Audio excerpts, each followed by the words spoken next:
Hey everybody, welcome to the channel and thank you so much for joining me for a visit to Canyonlands National Park, which is located in southeastern Utah, just to the southwest of Moab, Utah. Before getting to the park summary, we're going to get started right away at the park's signature icon, Mesa Arch, which is located on the Island in the Sky Mesa and is an absolutely fantastic spot for sunrise. This arch is very popular in the mornings. Here's a quick glimpse of the number of people that were there on a Monday, an hour before sunrise, in the middle of October. You'll notice that there's quite a few clouds in the sky, and actually when the sun initially rose, the clouds obscured the sunrise and everybody was really disappointed. But then it just very briefly peeked through the clouds and I was able to rush back up to the arch and get an amazing shot of sunrise, perfectly framed by the arch there. Let's take a moment to look at the photo, which I would say is probably the second best photo I've taken on all of my trips, behind only the total solar eclipse. Now that the sun's risen a little bit higher in the sky, let's peer through the arch. You can see the famous orange underglow that the arch is known for, and then the structures there off in the distance. You're looking at the Buck and Lathrop canyons, and the formations to our left, from right to left nearest to us, you have Monster Tower. Then to the left of that you have Washerwoman, which looks like a woman is washing clothes, and then behind those two there is Airport Tower, which is a butte. I hope you enjoyed the amazing sunrise there at Mesa Arch. Now we're going to venture further into the park. Next up is Grandview, where we're overlooking Monument Basin. And while we're here, we're going to get into the park summary. Canyonlands National Park was established in 1964 by President Lyndon Johnson. The park sees about 750,000 visitors per year. Canyonlands is actually the largest of the Utah Mighty 5 national parks in area, but it's also the least visited. So outside of sunrise at Mesa Arch, I don't think you'll have any problems with crowds here. The park is divided into 4 districts, which we will go over when we take a look at the map momentarily. The park features a variety of basins and canyons. You also have both the Colorado and Green Rivers. There are arches, buttes, a suspected impact crater, and a variety of other rock formations. I didn't see anything in terms of wildlife. I was hoping to see some of the pronghorn they say that are here. Always keep an eye out for them because they're kind of a unique looking animal, but there are black bears within the park and there are mountain lions, so you need to be aware of those. As for weather, Canyonlands is in a desert environment, but it actually doesn't get super hot here like it does over at Arches. Canyonlands is actually about 10 degrees cooler on average than Arches. So yes, it can get warm here in the summer, but really the main thing here is that there's very little vegetation, and so you don't have a lot of shade within the park, so you need to be prepared with your sun protection, whether that's sunscreen or maybe bringing an umbrella. And it also gets quite windy here on top of the Island in the Sky Mesa. Finally, for cell service, when I was here there wasn't any cell service, but I checked the updated AT&T map and it says they have 4G here, so depending on your carrier, maybe you will have service. Now let's take a look at the map for Canyonlands. As we look at an overview of the entire park, yes, you will notice that this map is in French. For whatever reason, the English map the park provides doesn't quite fit as well on one screen, but here are the 4 districts. You can see 3 of them are divided by the Green and Colorado rivers. In the north of the park, you have Island in the Sky. Island in the Sky is going to be the only district that we visit in this video. To the southeast, there's the Needles district. Note the solid black lines on this map represent paved roads. So the only paved roads within this park are Island in the Sky, and then you have a couple of paved roads to the Needles district. Needles also has canyons, mesas, and arches, but there are also pinnacles that are unique to the Needles district. To the southwest is the Maze district, and the Maze is actually one of the most remote locations in the entire contiguous United States. Not only do you need a four-wheel drive high clearance vehicle to even travel to the area, but the park actually recommends that you are an experienced driver in rough terrain. About 75 to 80% of visitors visit Island in the Sky, and the next 20% visit Needles, but actually only 1% of the park's visitors ever visit the maze. The main trail there is known as the Chocolate Drops Trail. To the extreme west, there is Horseshoe Canyon, which is a very small detached section of the park that of course contains the Horseshoe Canyon, but there are also some ancient petroglyphs there. The thing that's notable about Horseshoe Canyon is just south of it, so actually outside of the park boundaries, there's Blue John Canyon, and that canyon was made famous by the amazing story of Aaron Ralston, whose unbelievable feat of human survival. His story was brought to the masses in the 2010 film 127 Hours starring James Franco. Horseshoe Canyon is only accessible from a dirt road, so we won't be visiting that area either. Also know immediately west of the maze is the Glen Canyon National Recreation Area. We'll zoom in on Island in the Sky, which again is a mesa, and it rises about 1,200 feet above the white rim, and then the rivers are about an additional 1,000 feet below the white rim. Island in the Sky features the most popular areas of the park and is the most accessible. We're going to visit almost every stop on the mesa with the exception of Aztec Butte. We won't be stopping there. I hope this info gives you a great summary and overview of the park. Please stick around to the end of the video in addition to some more amazing views from atop Island in the Sky. At the end of the video, I'll also give you my overall recommendation for this park, which might be a little controversial, and I will provide some top tips as well. Now let's get back to seeing the sights, and we'll actually venture along the White Rim Trail for an incredible view of Gooseberry Canyon and another view of Monument Basin.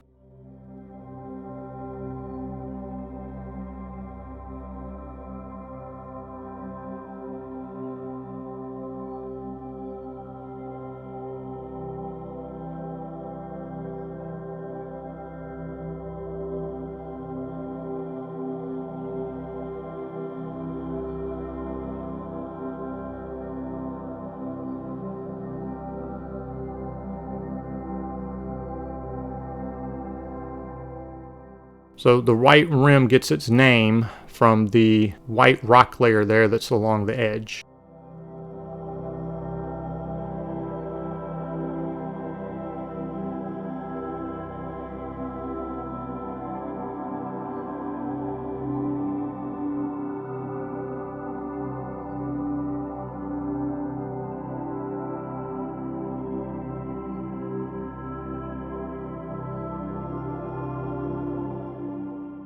If you're enjoying this video, I'd appreciate it so much if you'd please give me a like. And actually earlier with Bryce Canyon, I miscounted. Canyonlands is actually our 25th national park we visited on this channel. So if you want to see more videos like this one, please consider subscribing if you haven't already done so. Thank you so much, and let's continue with the video.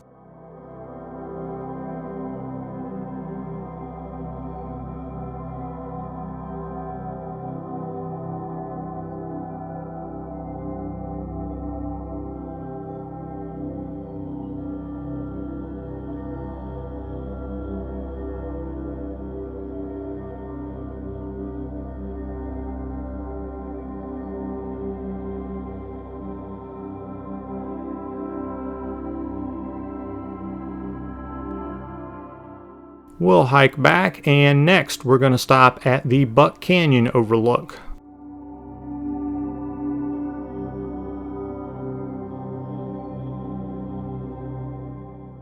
There isn't just one canyon on each side of Island in the Sky. The Colorado River is currently flowing through the Meander Canyon, and the Green River flows through the Stillwater Canyon. But over many, many years, both rivers carved a variety of canyons and basins on both sides of the Island in the Sky mesa.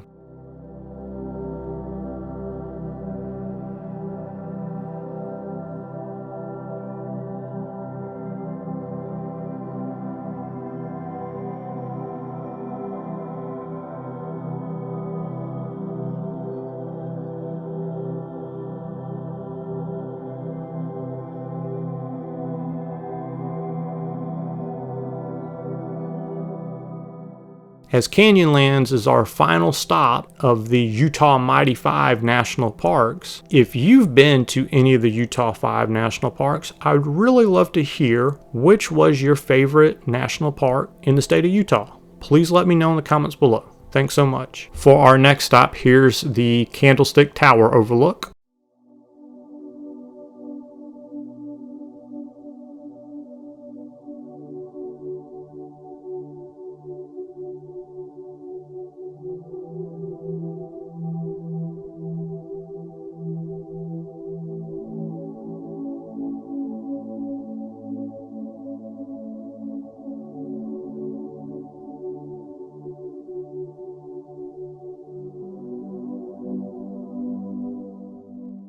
Now we'll continue along to the Green River overlook. You can note the elevation there, and here's a view of the Green River within the Stillwater Canyon. Very briefly there in the distance, those are the Henry Mountains. The Green River derives its name from the vegetation that you see along the banks.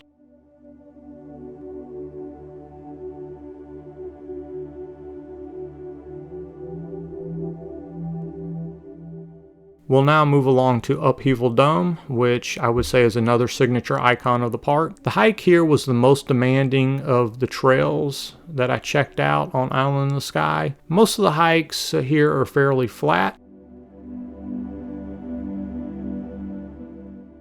Here's the first Upheaval Dome viewpoint. Seems to me, based on what I read, that most people agree that Upheaval Dome is an impact crater from a meteorite striking the Earth's surface. However, there are still some scientists that believe that Upheaval Dome was actually a salt dome that collapsed. Either way, it's pretty neat. Not very many parks have impact craters in them. Actually, Ubehebe Crater in Death Valley isn't an actual impact crater. There's a much more difficult hike you can do that goes around the entire dome, but we're just going to hike up to the second viewpoint, and oh boy, I got a surprise here.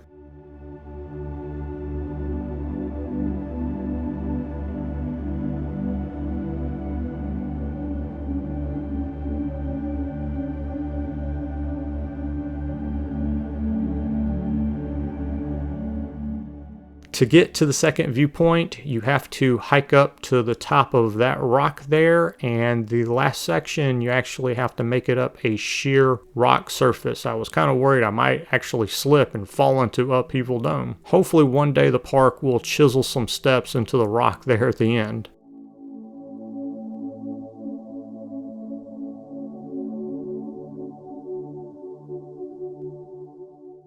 Here's the second viewpoint. You get a great view of the surrounding area along with another view of Upheaval Dome, and this spot would make a great stop for sunset.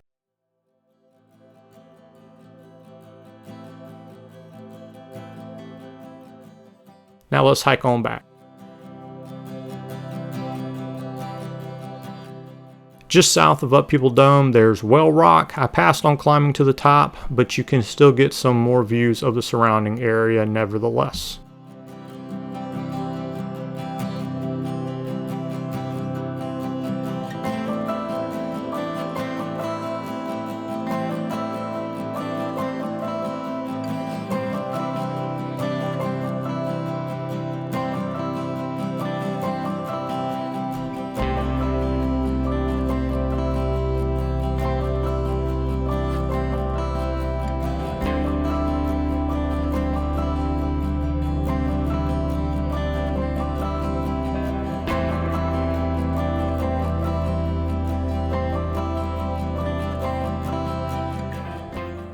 As we get headed to our final stops within the park, I did notice that I hit the 20,000 mile milestone with my van, so I've definitely kept it moving for this channel.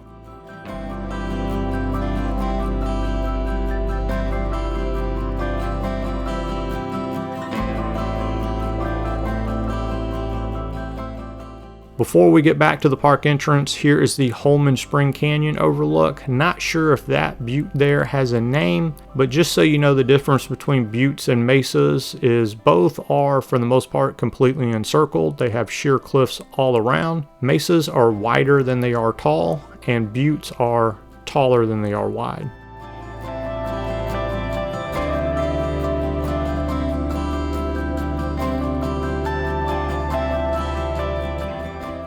Here's our final stop within the park, which is the Shaffer Canyon viewpoint, and you can see there they have a really incredible looking scenic drive there. Unfortunately, it's on a dirt road, and there are quite a few dirt roads that you can use to explore the park quite a bit further. Not all of them require four-wheel drive high clearance, but unfortunately my van is just not capable of going on any of those roads, so we'll have to leave those for the next trip. It does seem, however, that those drives offer quite the adventure. Just north of the viewpoint, you have the Shaffer Canyon Overlook Trail, so you can hike out a little bit and get a little bit better view of Shaffer Canyon.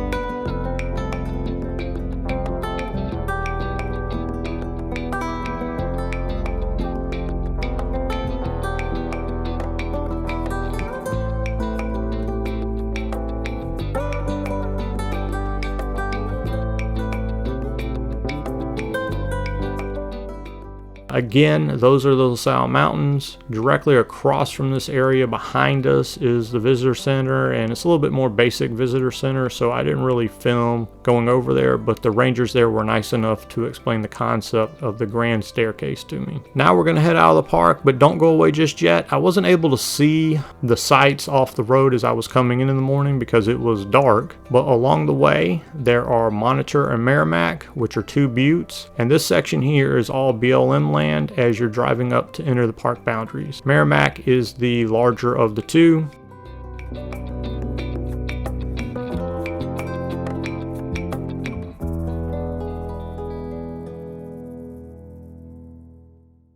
And you can also get a terrific view of the Sal Mountains. I think you get a better view here of the Sal Mountains than in Arches, actually.